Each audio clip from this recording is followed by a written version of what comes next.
behalf of Greenwork Trust, I welcome you to this online session.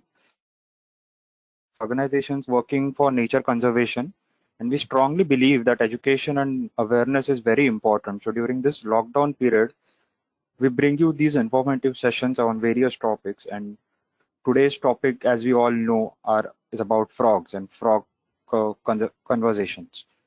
And today, our speaker is Dr. Gururaja KV. He's a faculty member and researcher at Srishti Manipal Institute of Art, Design and Technology, Bangalore. His doctoral research was the impact of habitat fragmentation on amphibian ecology and diversity in Western Ghats, which was funded by Government of India. To be more precise, Department of Science and Technology of Government of India. He did his postdoc from Indian Institute of Science, Bangalore, and his current research is in the fields of amphibian ecology, behavior, and landscape ecology. Dr. Gururaja supports a citizen science program as well, known as Frog Watch India, and instrumental in an in situ conservation program called Batracarium.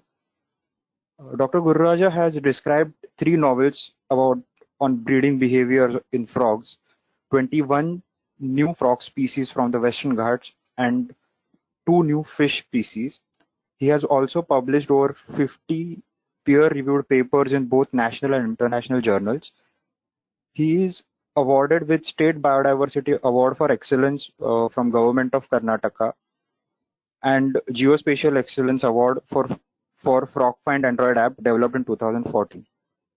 So I call Dr. Gururaja to take over this session, and you can continue. Perfect. Thank you, Gaurav. Thank you, Greenworks Trust, for this opportunity, and thanks to all the participants who have taken off on a Sunday evening to listen to me. I will go with my presentations. So welcome to Frog Conversations. So we will be dealing with what is happening with frog world, not necessarily in taxonomic perspective, but beyond taxonomy, how it is. So we are going to work on that. This presentation is mainly on that part. So let's begin with listening to a couple of frogs in the Western Ghats. So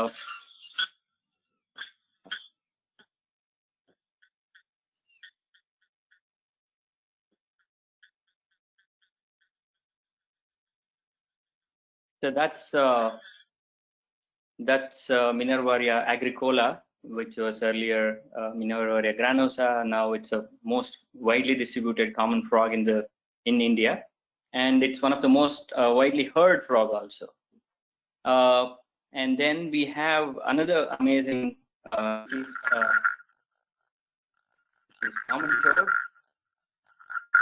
What I would like you all to note down is that along with the variation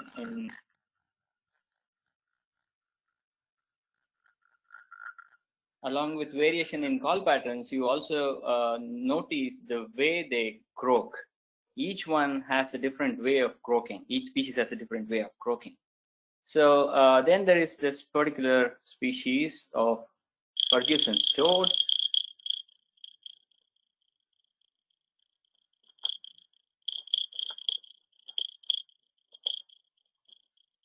So what do they do, or what are they trying to convey? And that's what is the key of my talk. So what is that the frogs are trying to conversate with, or how they are communicating? So is this the only way, or is it what we know? Or if we don't know anything, so how do we start about it? Right, so that's the crux of the talk. So let's begin with looking at amphibians. So they are the ones who have come probably some 360 million years ago. They came on land. See here, it's called late Devonian period. And they evolved from fishes, and their fins modified into legs and hands, and that's how they started coming onto. And this image, I hope you guys are able to see my pointer. The pointer shows Tridobatrachus, which is one of the earliest known fossil frog species from Madagascar. Right. So we have arrived only over here. So just to keep our relative evolutionary timescale, we have evolved 2 lakh years ago, whereas frogs have evolved 360 million years ago. Okay, so let's move on and then just have a quick bits about amphibians. Many of you might have seen these slides quite often. Amphibians are nothing but dual lifers, which have tadpoles stages like this, which are majority of them are all stream dwellers. They dwell in streams or ponds and they feed on algae. 98% of the species are vegetarians, and only a couple of them feed on other species, like they are cannibalistic. And then once they metamorphose, they will become something like this. This is an adult frog species. So after the 2 stages, they are called as amphibians. So you have one stage as tadpole and the other stage as an adult. Since there are 2 stages, they are called amphibians. This is done by our great Linnean way back in 1748. And since then, we are just following the same taxonomic understanding of amphibians. One of the key features, which is again part of today's talk, because we are talking about how they communicate, is ectotherms. They don't have their own body temperature. So for example, this is a photograph with normal camera. So you can see that body temperature is 21.2 degrees and 21.3 degrees is the surrounding temperature. So that means frogs don't have body temperature like us. They are ectotherms. They depend on sun for temperature. And if it is too much of heat, they get into the water and cool them off. So if you see the same in a thermal camera, you can still see that there's no difference at all. Almost same temperature from the surrounding, 0.1 or 0.2 degree variations, that's all. And then if we, just to make sure that you also listen to a couple more frog species. This is Malabar tree toad. I probably will get back about this particular species and its distribution and what I'm working on at the last stage of my talk. So you again can see the vocal sac, how it had, and how purplish blue was the vocal sac, right? And then you have some very narrow tiny guy.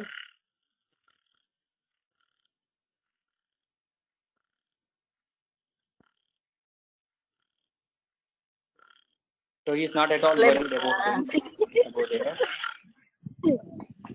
Yeah, he's very much focused to impress his partner. Not at all worried about his food.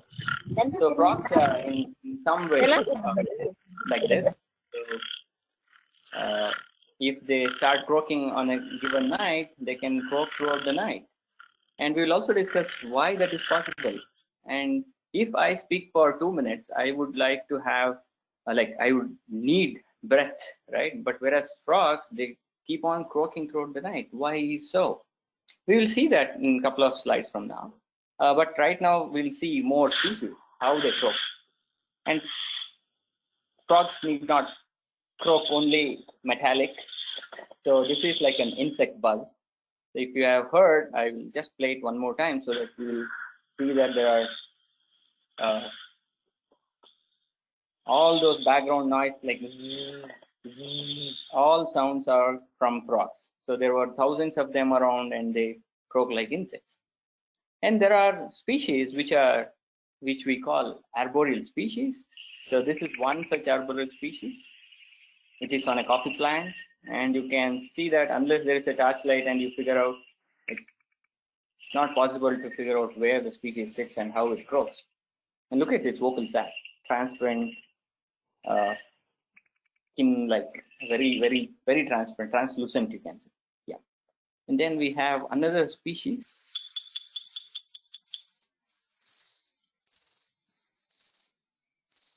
Right. So the idea right now is to expose you people to appreciate frogs need not be just seen or heard or just be identified and made a list of it, but you can really understand where they are sitting, how they are making sounds and all, right? So this one is called Cheshire bush frog. listen to the sound.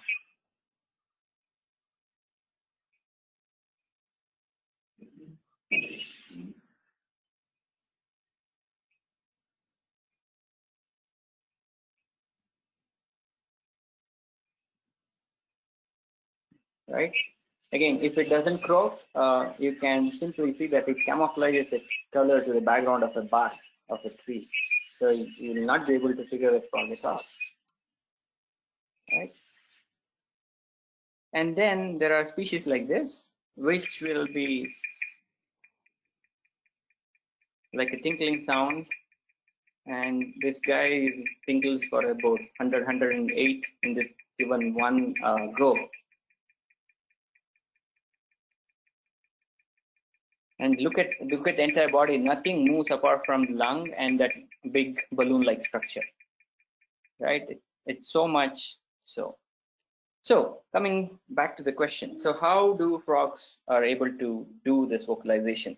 So whereas when we speak, what happens is the lung it moves over vocal cords, and then we open our mouth so the air escapes.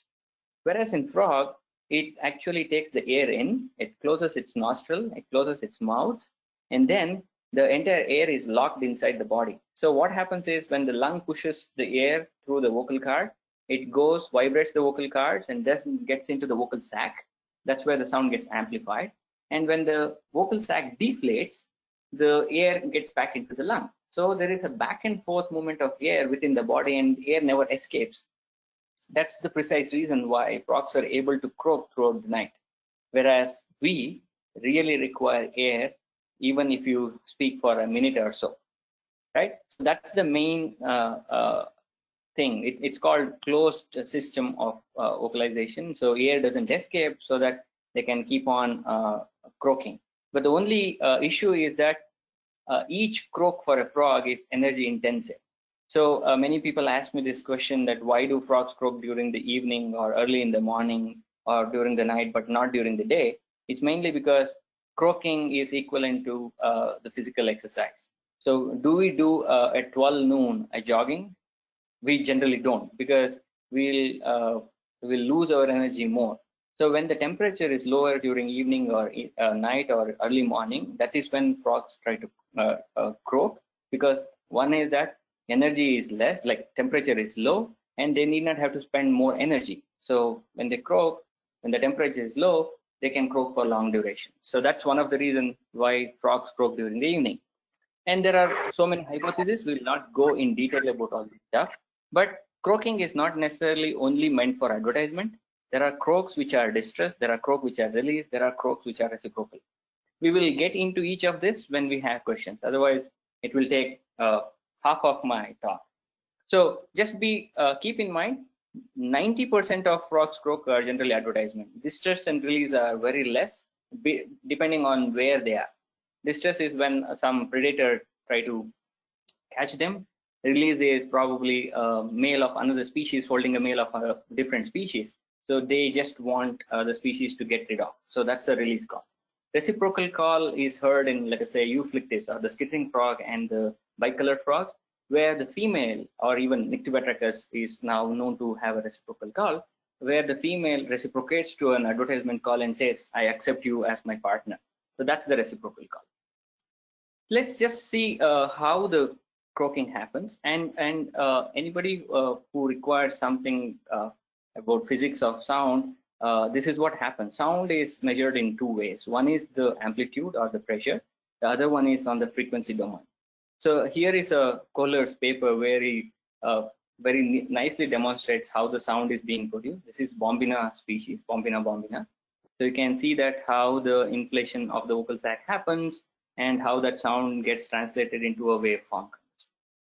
Right. So if we see the sound, you can see the sound in terms of its transformation using a software. So you can see in one pattern, this is the pressure wave, which is called amplitude. You can see as oscillograms where the sound is moving like a wave. And then when you see number of waves per second, that is the frequency domain. And then when you Fourier transform it, you will see the energy bands in those frequencies, and that is the spectrogram. So you can see in two forms how sound can be seen, right? So majority of these analyses are used in determining species. Now, our work in India has not gone beyond recognizing species. So we use majority of the call recognition to identify a species. We have not worked beyond that. So it is high time in India now, people have to take it forward and figure out how variation happens, whether due to change in the climate, whether change in the habitat. All these things are important issues to deal with now on. Okay, so let's listen to a few more species. So these species may not have vocal sac like the earlier ones, but they have a bit different ones. Let us listen to them.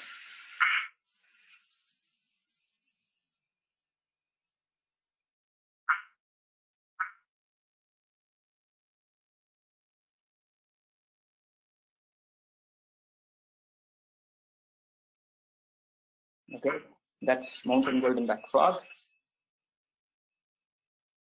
So Indus species. Okay,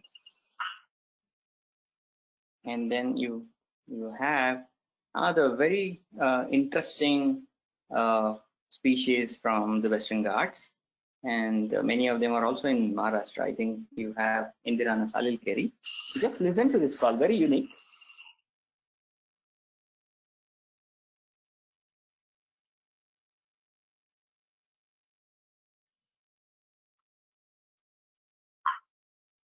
That's it. That's all the call is. There is a low frequency call, and many times when you are walking along the in the Ghats and these forest areas, many times we miss out these calls because our footsteps are making much louder call than that of this particular species. So you have to be very, very attentive in the field to listen to many of these species. So here is another one which is called Indirana semipalmata. So let us listen to the call. You can also see some egg clutches over there.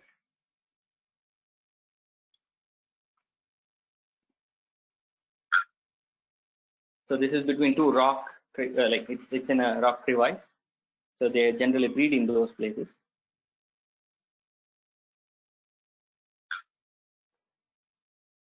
Okay, so then we have one of the famous bird called like frog.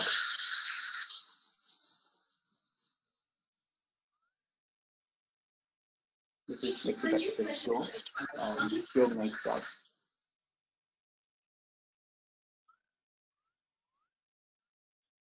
That's the call. Okay, and then you have this is Hydrophylax bahuvistara, or widespread fungi frog. Also keep in mind when I'm asking you guys to listen to the call, look at the tympanum size and the kind of frequency the frog is producing. There is an inverse proportion that the larger the tympanum frog species has, they produce low frequency calls, and it's been proved in many number of species. You can actually see that what happens. So this is like almost like a water droplet sound. This was recorded from Amboli in Maharashtra. I would say 19. I was there, in, I think, probably 10, 11 years ago.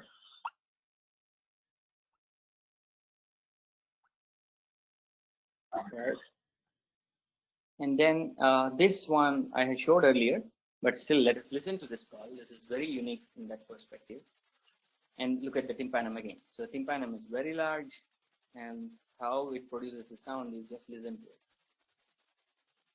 Just like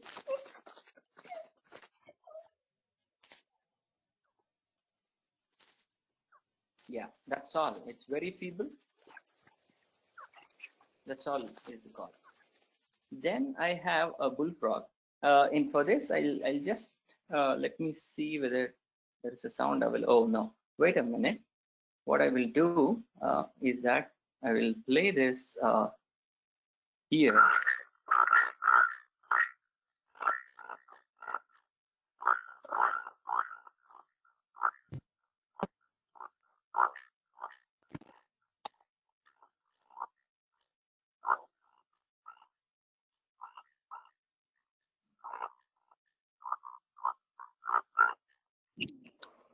Hello sir, kindly share the screen.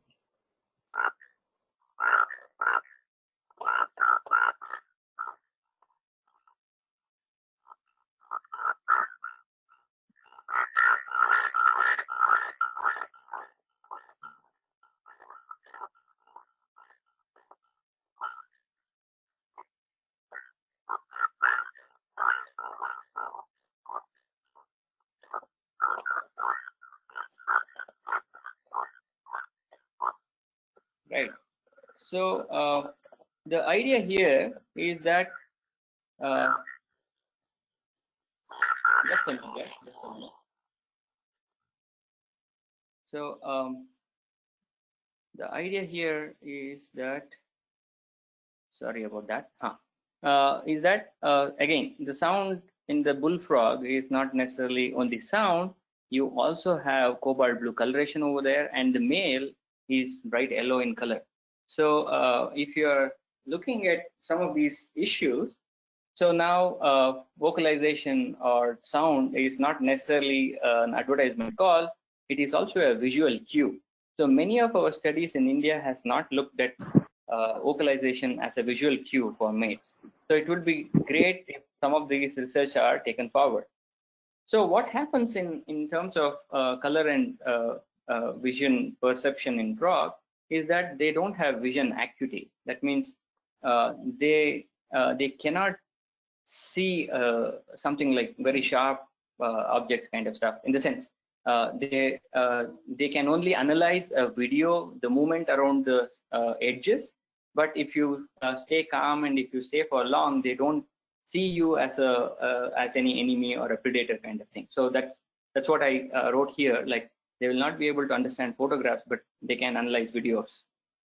And you might have understood this if you are going to catch a frog. If you're running behind a frog, the frog starts moving faster and faster.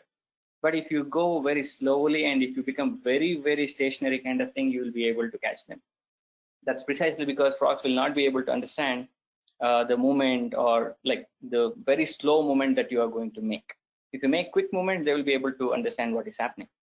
And then they have more rods. This is because they are sensitive to light. So that's why even in the middle of a night, a bush frog can jump from one twig to the another much more precisely than we can see it, because they have more rods that can see even in the dimmest of the light. They also can see red, green, yellow, purple, and some ultraviolet radiations. They have that capability. And then the skin is also in the same way to compensate or to corroborate with what they can see. It also has 3 different layers, with melanophores, which gives them black or brown color, xanthophores, which gives yellow or red color, and then there are iridophores, which will give them very reflective blue or greenish or some kind of UV radiations. So there are even variations in frogs. Why do they have so much of color variations? That has been studied now. So one of the things is that if the frogs are prolonged breeders, let us say, for example, this particular group is Nyctibatrachus, or the ring night frogs. So they don't have much changes in the color, even though there is a variation, but it's not so marked as that of bullfrogs. The main reason being that they breed throughout the year, and the males are generally stationary and the females approach them for the mating. Whereas in the explosive breeders, which happens during the monsoon, majority of species are explosive breeders. In that case, it is males who will go actively search for the female, and then there will be scramble for females. So that is why they try to visually get some colorations on them, or they change their color into yellow, bright colors, and they show off like a visual cue, right? So in anurans, there were debate, like, is it then what kind of communication they have? So they have acoustic communication, that means they croak and they exhibit their presence, or it can be visual, where they will move and try to say. There is vibrational. There are species like Dendrosophus, which will actually shake the branch so that the female will be able to figure out where the male is sitting, and so that's called vibrational communication. And there are chemical. For example, in this particular case, you can see a gland in the throat of Fictimantis. So that actually releases a certain amount of chemical to attract mates. And then there can be a combination of all these things which are called multi-channels. That's also possible. So in like if you ask about in India what we know about, we probably are stuck somewhere in the first two. We don't know anything about any of these. The last three we don't know anything. So only acoustics we know and visual we know. Okay, so just have a quick look at what kind of amphibians. This is not intended, but I just wanted to give for all the general audience over here. So we have about 8,000 plus species in the world, Anura, Chordata, and Gymnophiona. But my focus of the study is Anura. Anura means absence of tail. They are generally frogs and toads. And coming to Indian scenario, I think a couple of days back, Dinesh et al. Have published revised list of species. They say 445 species. Mine has 455 species. We both refer to the same website, Frost website. Maybe there are some discrepancies in our list. That's okay. So what we have is over 400 species of anurans, and that's like frogs and toads in India. But what we know about is probably some 65, 70 species of like vocalization in 60 to 70 species. So remaining species, we don't know anything. So that is where the challenge lies in Indian amphibian studies, because we are now focusing only on taxonomy, and we need to move beyond that as fast as possible. Okay, so in last 20 years, this is the trend. We have described in last 20 years, 40% of Indian species. It's almost like 200 species being added. When I was writing my PhD thesis in 2002, I was saying that India has about 220 species. Now it is 2020, we have 455 species. You can imagine how many more has been added.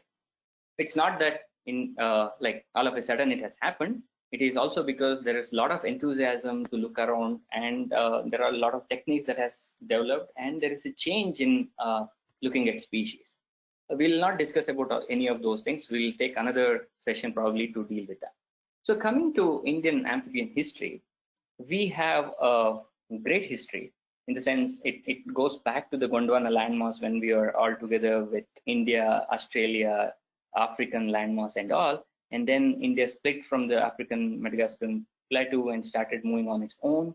And it was moving almost like in a speed, so that it finally went and docked into Eurasian plate something like 45, 50 million years ago. But what has happened while it was traveling is that there was a Western Ghat formation that has happened along on the western coast. And then when you now look at the species that we have one of the oldest family of frog called pig-nosed frogs, and their relatives are only available in Seychelles Islands called zooglossids, and their relatives are in Madagascar, and their relatives are back in Africa. So there is a biogeographic link. And then once India docked into Eurasian plate, we have species coming into India, and there are species which have moved out of India. So into India species are the toads, whereas out of India species are the bush frogs. So if you look at the ancient frog families, this is from Royland's paper. You have Nasica batrachidae, which is the oldest of the families that we have in India, followed by Mictixalidae and Nyctibatrachidae. I'm not going to deal with any of these families. This is just to give an overview what made me to look into. And I work in Western Ghats. Probably many of you know about this. There's no need for me to stress on that. But my journey started with the controversy. In the sense, when I started my career way back in 1998, I was a master's student. I worked on Nyctibatrachus major, which is no longer major. Its feeding habitat. I was lucky enough to publish it also. And then during my PhD, I published a paper called Nyctibatrachus husseini. And then with ZSI scientists like Dinesh and Radhakrishnan, we were able to describe it as Nyctibatrachus carnathensis. I will not deal into taxonomic issues over here, but this is how I started. But I started with a relatively oldest, among the oldest family of frogs from the Western Ghats. That's the Nyctibatrachus. What made me to look into it is that they have wrinkled skin, they have rhombus eye. More so, they make very weird sounds in the field. Like once I was really scared because the sound was like pom pom, and I was like, what is happening over here? Is there any animal over here? But then only to realize that was a frog. So There are 36 species of Nyctibatrachus in the Western Ghats, the smallest being Nyctibatrachus minimus, to the largest being Nyctibatrachus grandis. So you can imagine a frog sitting on your thumbnail, that's what it is, to a frog sitting on your palm. And that's the genus which is restricted in the Western Ghats. Whereas you have two species from Sri Lanka called Lankanectus, and recently there was one more species called Astrobatrachus described from the Western Ghats. So Nyctibatrachidae has three genera, and I look into this 36 species rich genera.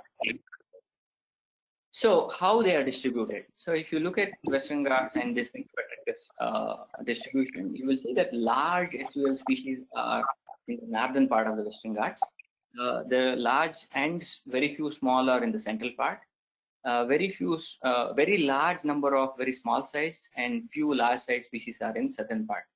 So my work was focusing on this Nyctibatrachus because I looked at their habitat. I looked at their like this is what I worked on, habitat, occupancy, and abiotic factors for my PhD.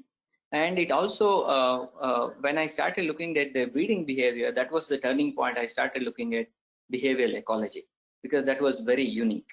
So in 2014, I came up with a paper with the team of Dinesh, Preeti, and Ravikant. So we described a species of a frog called Nyctibatrachus kumbara, Kumbara night frog.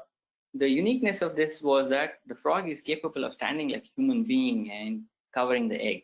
So instead of talking much about that species, what I will do is I'll just play the video for all of you. I hope this works. Yes. So this is the courtship. In the initial stage, what happens is the frog actually, male frog croaks. The male frog is here. He croaks and she touches the place where she's going to lay eggs. Right? That's the place where she's going to lay eggs. And then they get into amplitude. And when it's the time to release eggs, female and male do an acrobat. So they do a handstand and put their head into the stream, and female releases the ovaries onto the twig, and then she slowly walks away from that area. But the story doesn't end there. The male, after release of the egg, look at that, male is watching the female where she keeps the egg.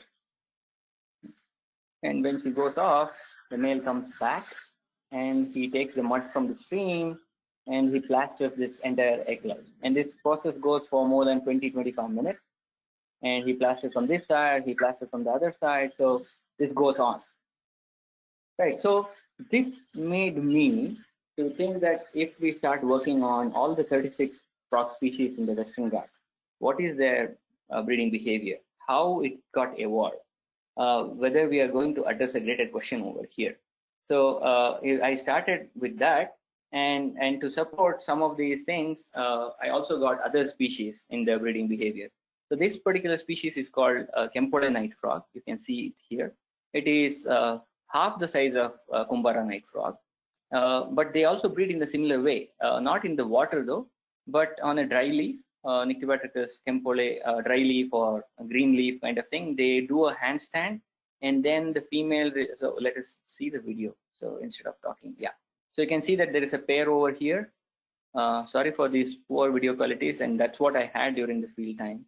And I also didn't have any strong torch lights, which even today I don't use it.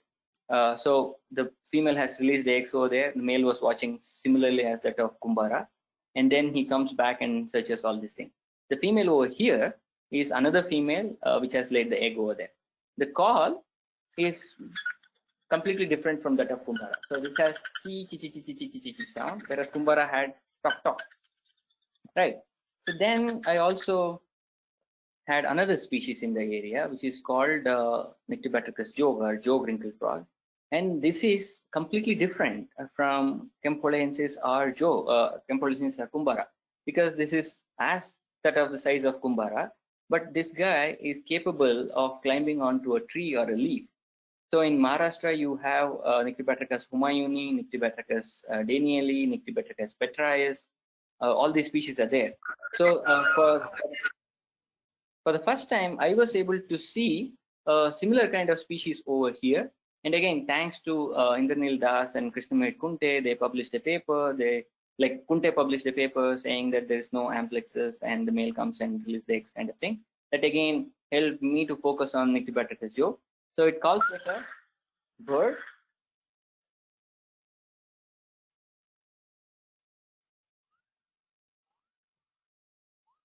That's the calling pattern.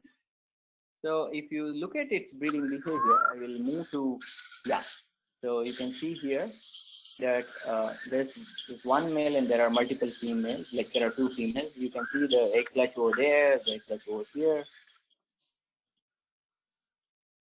So now you have three different species in a given locality and their breeding behavior is completely different. So that again triggered me a question whether this frog species, this genus, is acting like that of Darwinian finches, right? Anybody who knows about Darwinian finches is that Darwin figured out the finches which are in the mainland of Galapagos Islands, they all have different beaks because there is a competition for the food. Whereas the species of finches on the relatively neighborhood islands have similar kind of beaks because there is no competition for food. So I was seeing in a similar manner whether because of the presence of three species in one given locality, they have unique breeding behavior. So luckily it was also proved now, and I will go to that graph later on. So this is Humayuni, which again has a similar kind of sound that of a joke, but not completely. It doesn't match, but though it calls similar to that of joke. And then I have a species, sorry about that. So this species is Nyctibatrachus petraeus. Yeah, that's the call. Right, this is described by Kunte and Das, and see that Kunte says that the species female goes up in the leaf and she releases eggs, males come back and fertilize. So I was trying to figure out whether that's possible in any of the species in India. So then we also had another species, which is one of the largest species, and that's the call of Grampus. Pretty large, it's 85 millimeters, and look at number of eggs he lays. So by looking at all these things now, my thoughts matches with that of Darwin's thing. But I try to figure out whether there's a difference in number of eggs laid versus male and female difference and all, but it was not correlated. But when I did a non-metric multidimensional analysis, it was clear to me that when the species are close, they have unique breeding behaviors. For example, Jog, Kumbara, and Kempole, they stay in a similar locality, hence they have unique breeding behavior. Whereas Humayuni, petraeus, and Jog are relatively in distant hill regions, but they have similar kind of breeding behavior. That means it is clear that they have something called reproductive character displacements. When the species are close, different species are close together, they have marked differences in the breeding behavior. But when the species are in different hill regions, they have similar kind of breeding behaviors, right?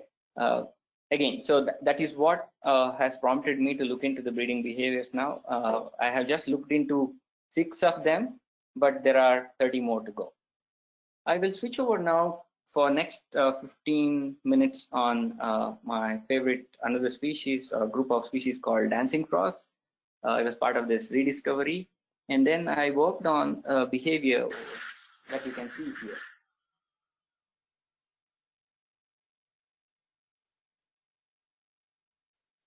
Hope you saw what it did. It's croaking and then it is stretching its leg. So this happened to me, like in the sense, I observed this behavior way back in 2004, and then I was struggling to figure out why he is doing. Luckily, over a period of time, in 2014, I was part of Biju's team to describe 14 new species of dancing frogs. But my main work remained on ecology and behavioral ecology part. So I was trying to figure out a couple of behaviors in them. So this is how, this is how a typical Protegaera dancing frog croaks. So you can hear a background noise, and you can hear, you can see a silver white vocal sac, right? And then if I play this video, you will be able to understand what I'm talking about. So the frog actually stretches one leg, and then the other male stretches his legs, and then they jump onto each other. Sorry about that.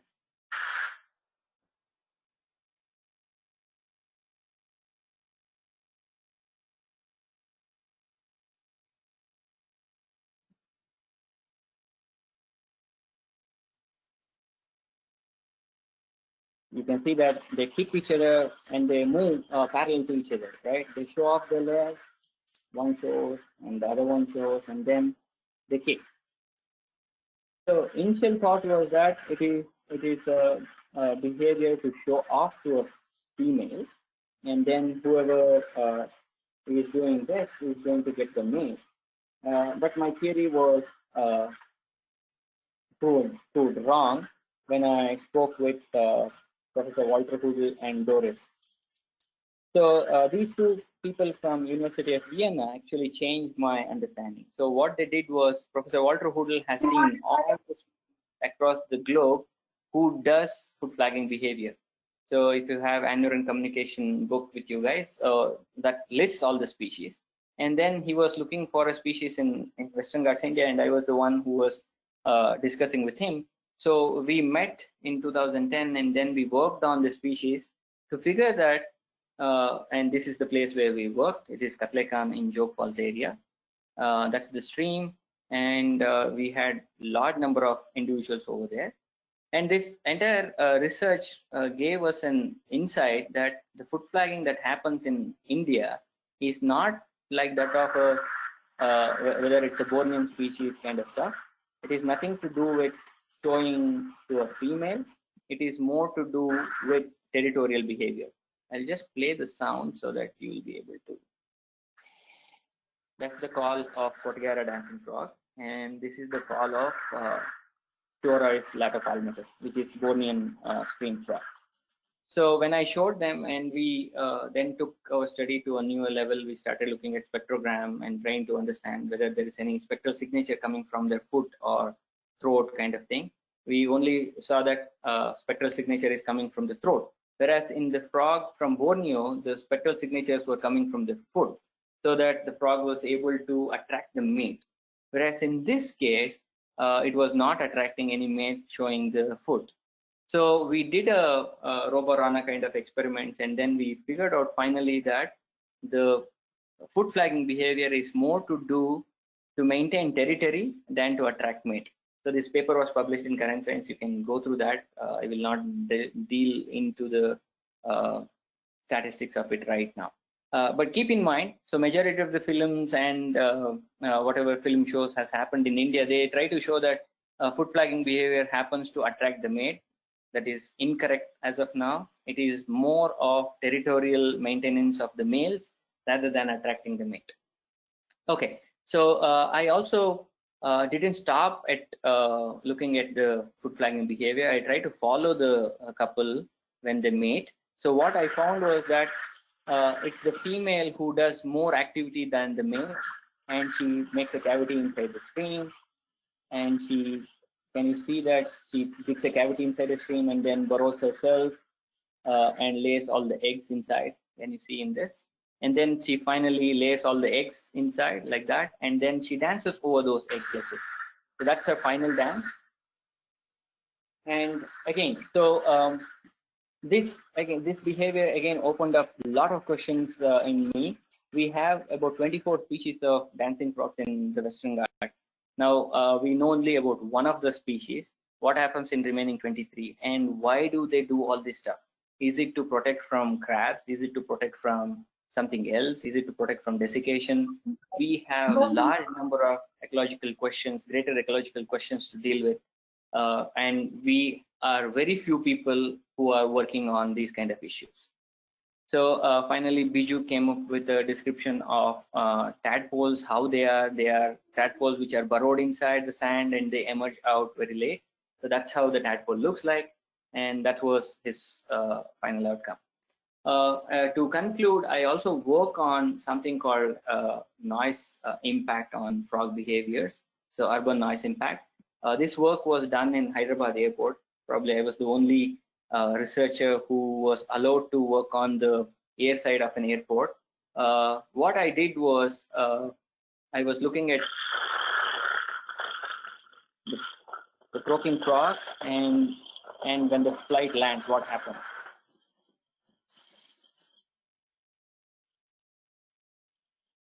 So now so what is unclear so far is that the study still requires more number of sampling, is that whether the pitch of all these frogs which were croaking, which gets enhanced once the flight sound goes off or not.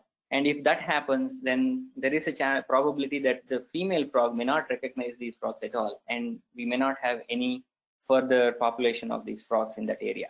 So this is another field where people can join in and figure out what is happening to frog populations, not by listing the species, but looking at sound and the frog sounds in that area. So my concluding part is on conservation and citizen science initiatives. I work with students, I work with people, I work with anybody who is interested in frogs. It can be a 5-year-old to 70-year-old. It doesn't matter for me, the age group or even the sex. What matters to me is how you are enthused about amphibians. As long as you are focused on amphibians, I have no problems working with you people, kind of. So we had some apps developed, we had some books for now that pictorial guide is outdated. It's published way back in 2012. Now it is 2020. It is freely available on net though. I was expecting a couple more books to come, but none have come so far. Probably in 1 or 2 years, we'll have more books coming on that field. We also developed an app to help in identifying species that also needs a revision now. I do a lot of frog walks, again, with the people. You can see the varied capacity over there, and I love field work, right? So to conclude, what I also would like to suggest is that we have a project called Mapping Malabar Tree Toads, which is ongoing project, and we were funded last year by Habitat Grant. So we ask people to report this, whatever species they observe, and post it on India Biodiversity Portal.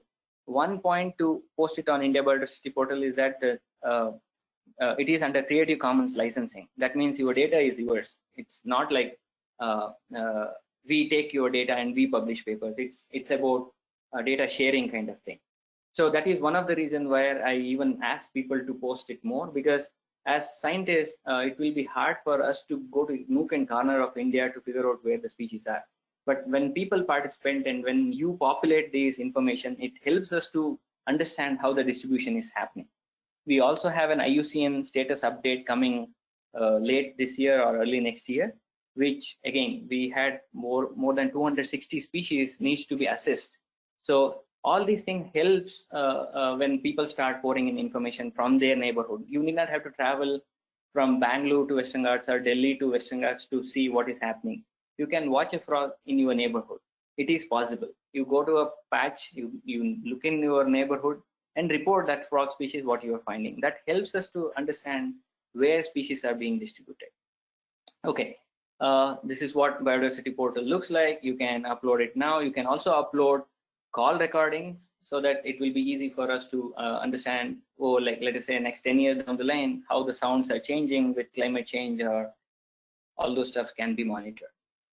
So to conclude, I acknowledge all these people who have helped in the field personally, and all like 20 years of my field is by through their help only.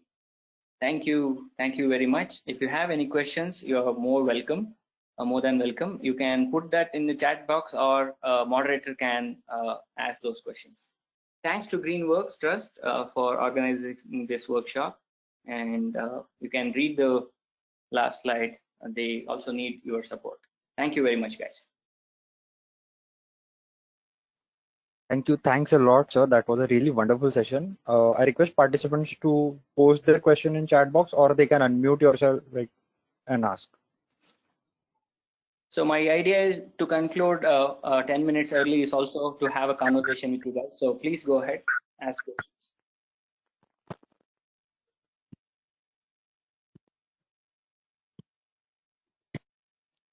Sir, can you see the chat box or should I read it for you? Yeah, I'm seeing the Okay. chat box, but yeah. Okay. Hi, Guru. There was a study I had read on foot flagging and vocal microcephaly. It said that there is more surrounding sound disturbance. They normally use foot flagging as their croaks won't be heard.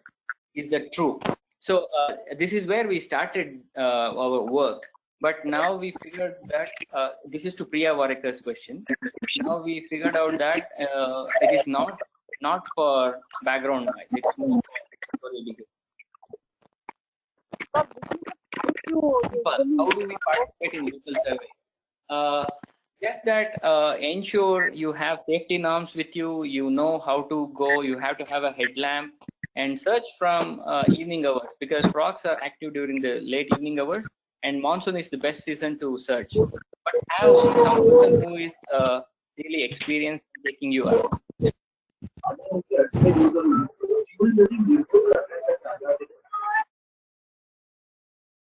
Sir, can our ear perceive all frog calls? No, I don't think so because there are some of the frequencies can go beyond 22 kilohertz kind of thing. But in India, I have no clue about this. But again, yeah, we are in the early steps. So probably in 5 to 10 years down the line, we will be able to understand what we know about frog calls. Sir, what about poison dart frog? That's not from India. That's from South America. We don't need to worry about that frog as of now. Can you please elaborate on how to make observations in our surroundings? Yeah, that's a great question. Seema, there are things available on India Biodiversity portal. You can use your mobile phone. You can use a headlamp. You can have a proper gear, and you can go and search frogs, check take pictures and post it, and there are people who will get it identified for you. You need not have to really worry about identification part. But if you are observing a particular species for long duration, that is what I would really appreciate, because that is how it helps us to develop a database of species over a period of time rather than making a checklist. Common difference between frogs and toads. In molecular level, there is no difference between frogs and toads. But for our convenience, what we have done is that toads have parasitic glands, whereas frogs don't have it. Toads are very rough skinned ones. They look like sandpaper, whereas frogs are slimy in nature. This is what we have made for our convenience. But at molecular level, there is no difference. Could you comment on recent studies concerning finding of strains of chytrid fungus in the Ghats and the conservation impact of these findings? Definitely, Shikara. These chytrid fungus are very endemic in by their phylogenetic structure. In the sense, you cannot have a universal solution for our chytrid fungus. These are endemic to Western Ghats, so we need to figure out what is happening with that, because it is the Micrixalidae species, Micrixalidae family that is being more impacted compared to any other frog family in the Western Ghats. But again, we are in the initial stages. We need more people participation and observation of what is happening to the frogs. What do you mean by harmful? To whom? Dipesh? There is a work, Divya Shukla do mostly colored frogs are poisonous. Yes, they did a simple experiment with poison dart frogs and their family. They try to see yellow, blue, and red, and ask people what they perceive about the color, and then they plotted against the poison that these species give out, and it clearly corroborated that most dangerous color are the most dangerous species. Right. Okay, then okay. Am I missing many people's question? Yeah, actually, there is one question. What can you say about the pre-monsoon rain happening to their breeding grounds? Yeah. So what can you say about the pre-monsoon rain happening to their breeding ground? What we don't know is that actually pre-monsoon triggers their hormonal changes. So the frogs will start croaking. And if the rain doesn't continue for long, if frogs have mated and laid their eggs, they might desiccate or they may dry off. So there is a possibility that those who bred during the pre-monsoon, their population may not be available at all, because pre-monsoon showers only for a couple of days, and then there is a dry spell, and frogs will not be able to make out whether that water body is going to stay for long or not. So that's majority of them are the breeders which are like very quick prolific breeders kind of thing. So they lay eggs, but if there is no continuity of the train, the eggs might die off. We see lots of frogs on the road. I mean, accidental death. Can you a bit louder? Who is this? Can I know? Hello? Sir, you said frogs are sensitive to light. What precautions should we take during taking photographs? Yes, it's a fantastic question. It's the same thing that happens to you when you attend a wedding function, right?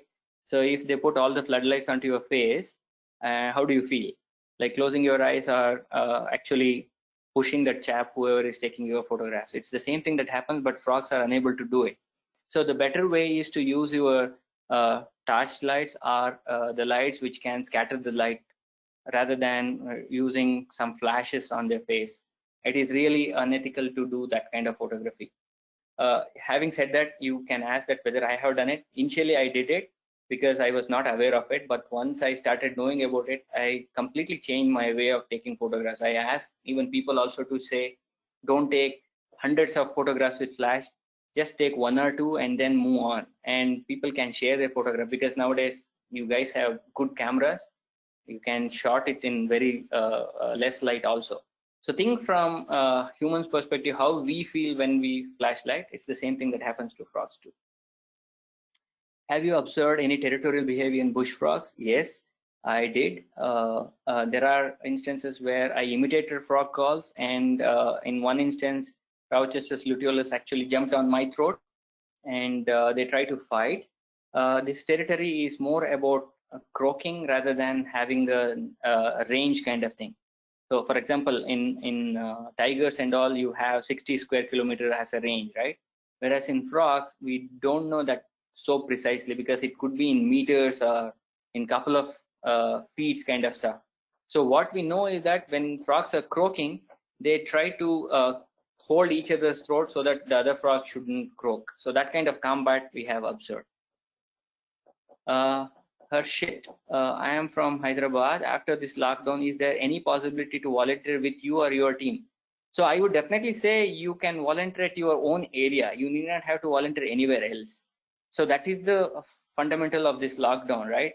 So we are all, even I am unable to go to my favorite place of Western Ghats and try to figure out frogs. Instead of that, what I'm trying to do is, if it is possible for me to do anywhere around my home, I am more than happy to do it. So it is better you guys also try to follow the same pattern. You do not have to go anywhere else. Try to find frogs in your surroundings and start looking at it quite often.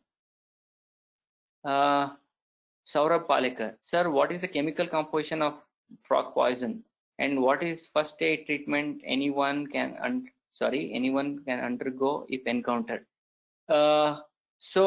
Chemical composition of frog poison, they are antimicrobial peptides. They are peptides. So in India, you do not have to worry, because so far nobody has understood any poison, or in fact many of the frogs have been handled and we haven't figured out it's so much poison kind of stuff.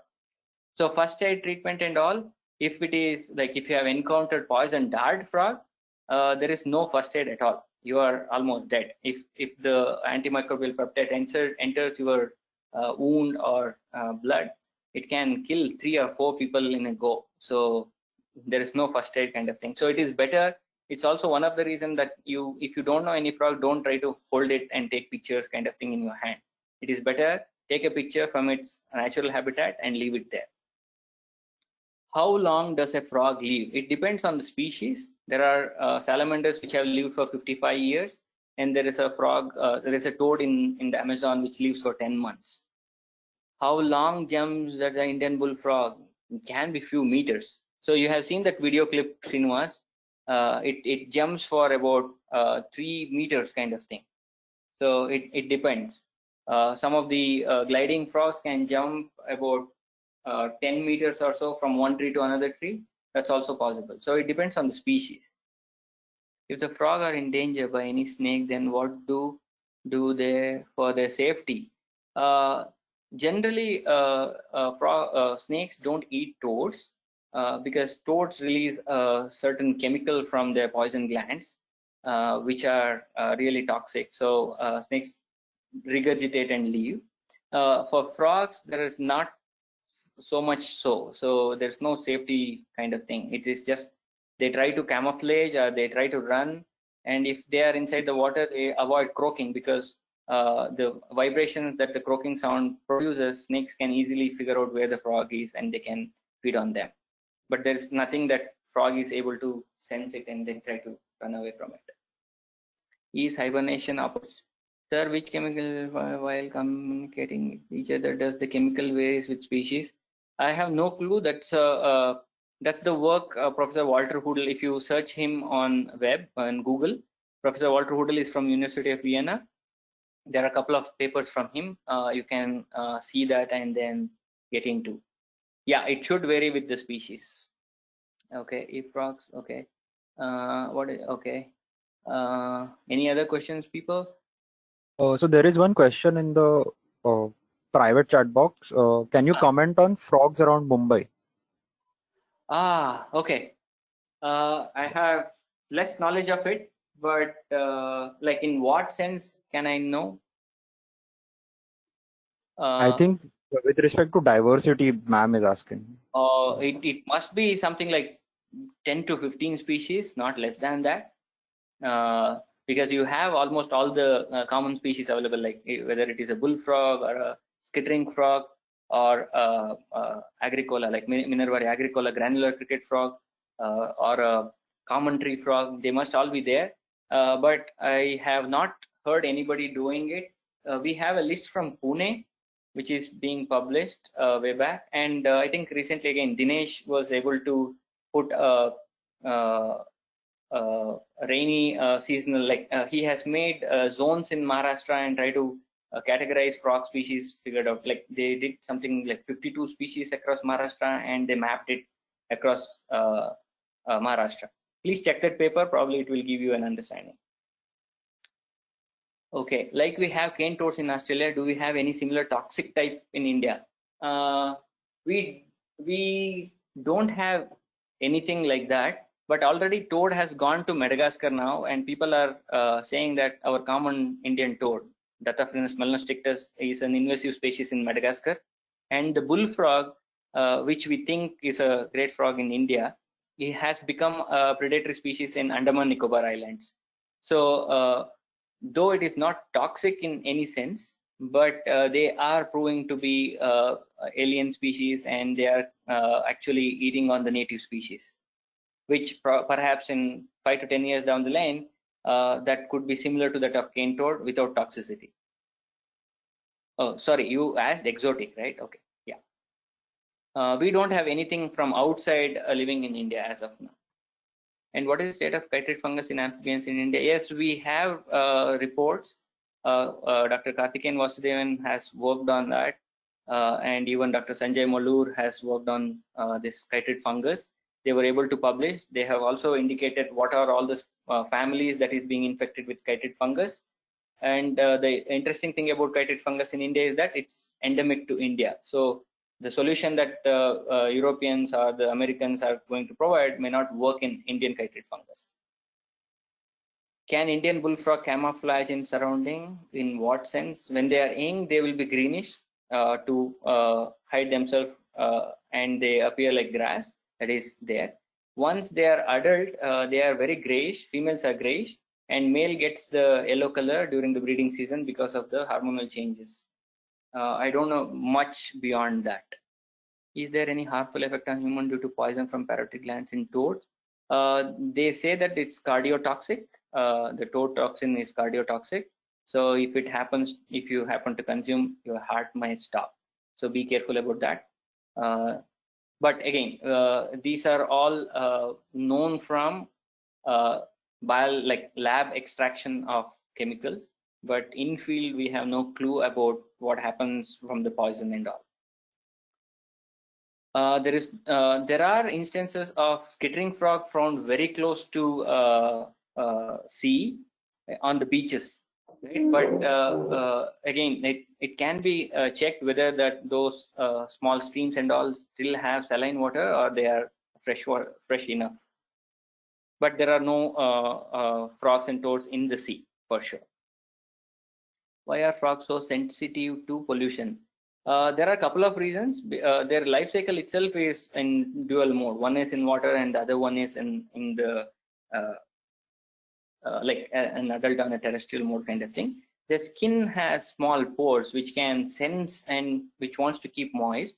So if there are chemical compounds that in the surrounding that can actually quickly get into the skin of a frog compared to that of a human being. So that's why generally you don't see frogs if there is temperature change or chemical use in an area, because they are very, very sensitive to these small changes in their habitat. Okay, how much extent we are equipped to breed these frogs in lab, as life depend on many environmental factors. So some of the common frogs you can breed. For example, the skittering frogs or bullfrogs or common toads, you can do that. And you can even breed them and for the lab conditions, but you need to have prior lab permits kind of thing or ethical committee permissions to do it. It is just because you bred in the lab, you can't kill frogs or toads. You need to have ethical committee permissions. You can do that. Can poison dart frog do camouflage? Yes, they do, but they are very tiny in size. They are probably 2 centimeters, 2.5 centimeters in size. And in the dry dead leaves kind of stuff, you can't even figure them out. Any program for school children? Yes, I do a lot of frog walks. People can join in that, but after COVID goes away. Have you observed ability to color change rapidly frogs you have worked with during courtship or when disturbed? Yes, Deepak, we worked on lateralis, Rhacophorus lateralis, or short winged frog. Me and Dinesh were looking at it, and when we flashed a couple of times, the green color changed to brownish in color. So it happens with light. The change happens during the light. Can you throw light on frog plant association? Yes, Seema, one of the frog species that I discovered called Oaklandra bush frog lives within the bamboo shoots. They don't make the cavity. They use the cavity made by other animals or any insect and lay inside, go inside, croak from there, breed, lay eggs inside. That's what happens. And we named the species after the plant itself. We called it as Oaklandra reed bush frog. Oaklandra is the name of the plant. Okay. Do night frog poisonous? No, not poisonous. Breeding frogs for naturalist in development with respect to my previous question. Harshit, sorry, I didn't get you. Can you just tell me once again your question? If you can talk, that would be great. Otherwise, I need to scroll through your question. How much extent we are equipped to breed these frogs? Oh, okay. Naturalist in development. Yeah, we, like among the 455 species, we probably know about 10 or 15 to understand what is happening in their surroundings and all. So you can't be breeding all the endemic species. We don't know anything about it. So commoners, you can definitely. Okay. I think I try to answer all the questions. If anything is remaining, guys, you can raise your hand or let me know. Or you can always send it to gururajakv@gmail.com. I will be more than happy to answer. Okay. So there is one more question actually. Okay. What is that? What can you say about coal mining, railways construction going to happen on Western Ghats? That's a good thing. So I did work in between Castle Rock and Kulam areas, and there were this Micryxalis uttarghati species over there. It is really a problematic thing. So whether it is coal mine or railway construction, they are going to damage the habitat. And if you ask me, I would definitely say nothing doing. We shouldn't touch the Western Ghats at all. unless they go something like 150 meters below Western Ghats, then I may say yes. But on the surface, nothing doing. Any illegal trade?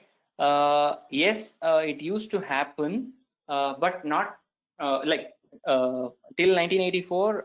Bullfrog used to be traded legally because France was our greatest importer, and they used to eat the bullfrog legs as jumping chicken. In 1984 onwards, with Human Abdulali from BNHS and all, when they wrote how much damage happens by killing bullfrogs, the government of India banned its trade. So there is no export from India that happens. But within India itself, for example, between Karnataka border like Karwar and Goa, there are a lot of bushmeat kind of thing, because these bullfrogs are pretty large, and people think that taking one or two is not an issue. So there are instances where it is being supplied to nearby hotels also in gunny bags. So in Kerala also this happens, but again, people try to put banners. If you have heard about Dr. Nirmal Kulkarni from Goa, they try to do campaigning. They put a lot of banners saying that it's illegal. I think up to 500 rupees fine and 3 months jail can be imposed on you if you are found with the bullfrog kind of thing. But yeah, so that's what has happening. People are trying to understand, but with this COVID, probably if you say even frog has some of these virus or some antibacterial peptide, maybe there will be a reversal of people not eating frog meat. I hope it takes in that manner, right? Sir, for the what duration frog camouflage in surrounding when they feel they are in danger? That's a good question. Somebody needs to really figure that out, right? Because I have not seen beyond couple of hours, but it could be a great question to work. Any species listed in Schedule List of Wildlife Protection Act? Yes, bullfrog is in Schedule 4. So schedule species means it should be Schedule 1 or 2, right? So none of the species are listed. And way back they said Nectophrine tuberculata, which is recently it is Spirostypes tuberculosis, is a scheduled toad species. But again, name nomenclatural issues are there. So you, unless it is revised, you can't say species in Schedule 1 or Schedule 2. In Schedule 4, you have bullfrog. Okay. Is there any frog?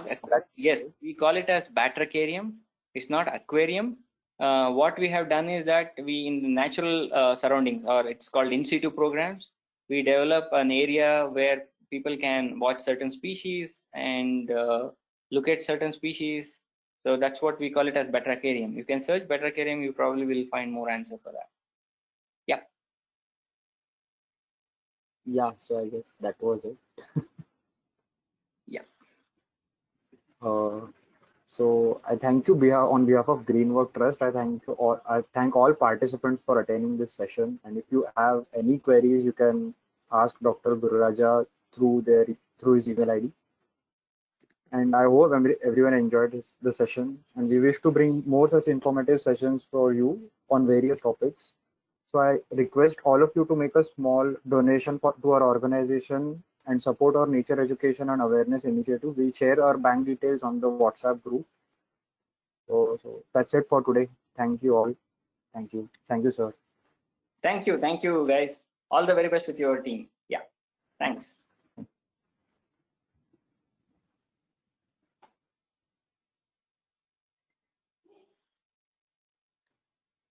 can log out.